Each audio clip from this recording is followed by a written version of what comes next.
여호수아는 이제 많이 늙어 파란만장한 인생의 막을 내릴 때가 되었습니다. 그는 임종이 가까운 줄을 알았다고 고백합니다. 여호수아는 생애의 마지막이 다가오자 그에게 주어진 마지막 사명을 감당하기 위해 각 지파 대표들을 불렀습니다. 그리고 유언을 합니다. 오늘 여호수아의 유언을 살펴보면서 우리가 교훈 받아야 될 것이 무엇이고, 우리가 마지막 말을 남긴다면 어떤 말을 남겨야 할지를 생각해 보는 시간을 갖기를 원합니다. 우리가 지난 시간에 먼저 살펴본 것은 우리는 하나님께 사명을 이루어 드려야 한다는 목표를 제시해야 한다라고 말씀드렸습니다. 오늘 두 번째로 살펴볼 것은 하나님을 사랑하고 말씀대로 살아야 한다라고 유언으로 남겨야 합니다. 여호수아는 하나님이 약속하신 땅을 다 차지하고 참으로 안식하고 행복한 삶을 살았습니다. 그런데 그 비결을 유언으로 남기는 것입니다. 우리 인생이 행복할 수 있는 비결을 알려주는 것입니다. 우리 신앙생활의 복된 삶을 말해주는 것입니다. 우리의 가정생활, 직장생활, 인간관계의 비결을 말씀해주고 있는 것입니다. 그렇다면 그 비결이 무엇입니까? 먼저는 하나님의 말씀을 크게 힘써 행하라는 것입니다. 본문 6절을 보시면 그러므로 너희는 크게 힘써 모세의 율법책에 기록된 것을 다 지켜 행하라. 그것을 떠나 우로나 좌로나 치우치지 말라라고 말씀합니다. 여기 보시면 그러므로로 시작합니다.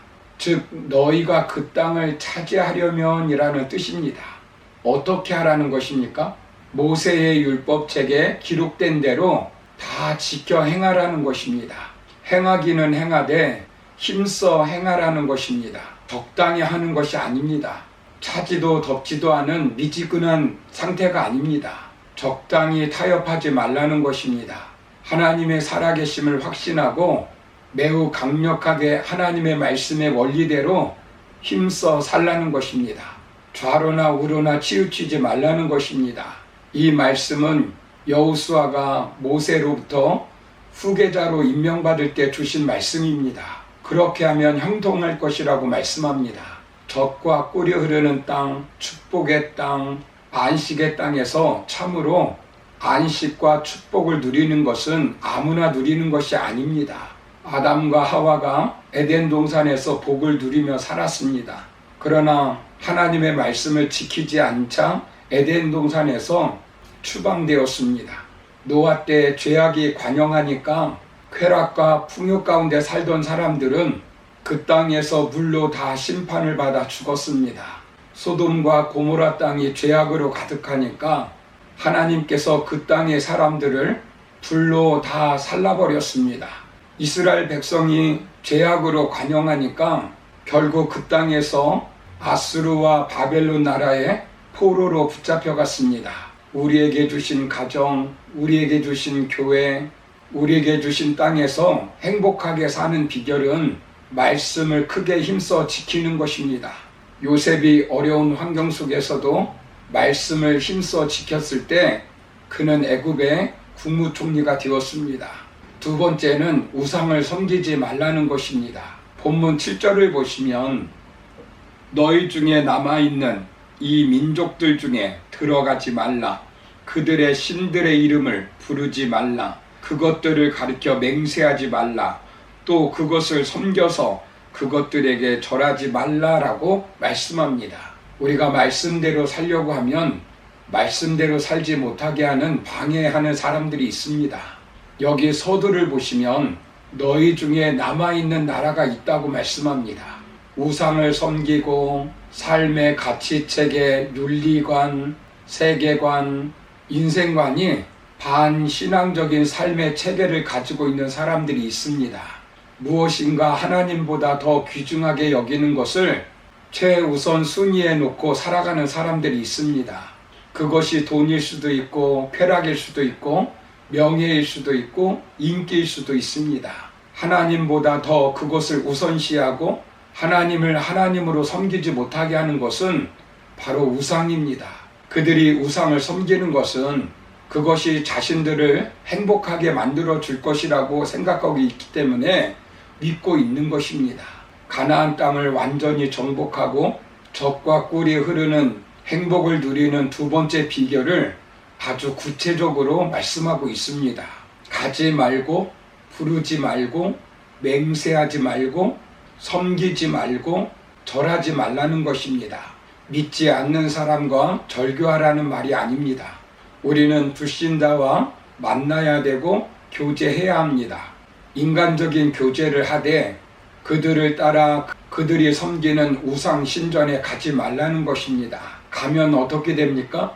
그들의 신의 이름을 부르게 되고 부르는 것으로 끝나는 것이 아니라 그 우상 앞에 맹세하고 결국 섬기고 절하기 때문에 첫 단계부터 하지 말라는 것입니다. 하지 말아야 할 것은 철저히 하지 말아야 합니다. 조금만 빈틈을 주면 흑암의 원수마귀는 우리를 삼키려 하고 넘어뜨리려고 합니다. 쌓는 것은 힘들고 어렵지만 무너뜨리는 것은 한순간입니다. 눈앞에 있는 물질, 권력, 명성에 현혹되어 넘어지지 않기를 소망합니다.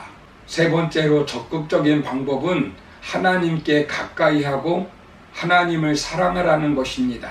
본문 8절을 보시면 오직 너희의 하나님 여호와께 가까이 하기를 오늘까지 행한 것 같이 하라. 여기 서두를 보시면 오직 하나님을 가까이 하라라고 말씀합니다. 여기 가까이 하다라고 하는 말은 바짝 달라붙다는 말입니다.